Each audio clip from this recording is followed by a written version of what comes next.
Welcome back. I need some time to process, so this is going to be a short video. The video that I just watched that I need time to wrap my head around, process and all that, I will link it down below so you can check it out. It's 20 minutes into it. There's a story that's being told, and my first deployment was me and my unit, Bravo Company. We were in Ramadi.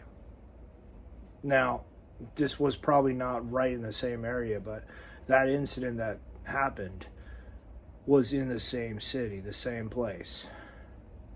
So, it's also likely that's where Dream came from too. My whole channel is wrapped up around him. And in his mind is a reference to him as well. I'm just trying to put the pieces together. There's a lot there.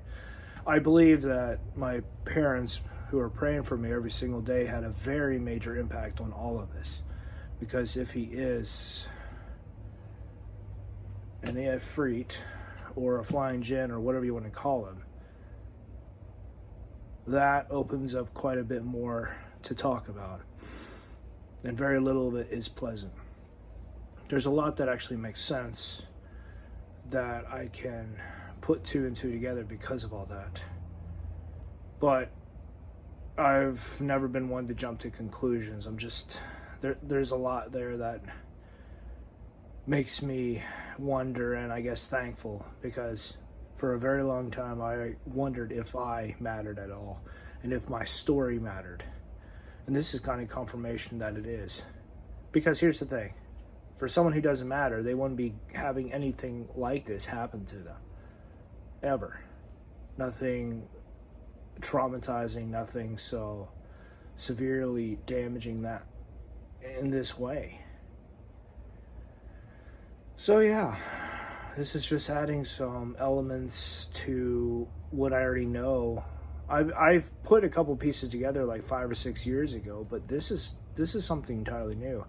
Anyway, I highly recommend you check out the video, but it's the third story around the 20-minute mark that should interest you the most. And keep in mind, I am kind of like in her shoes in the sense that I didn't talk to anyone until I was out. I thought people would think that I was crazy, and then I would get into a whole bunch of issues and problems and stuff. This stuff is real. It's very nerve-wracking. And on top of that, you start questioning yourself, you start doubting, there's a lot of other things that kind of pop up that you may not even want to deal with and may eventually end up forgetting. Because that's kind of what happens for victims and trauma and stuff like that. It's sometimes you just push it aside to the point where you forget that it was even there in the first place. Man, now don't get me wrong. I'm probably going to go into it more later, but anyway, check out the video. It's crazy.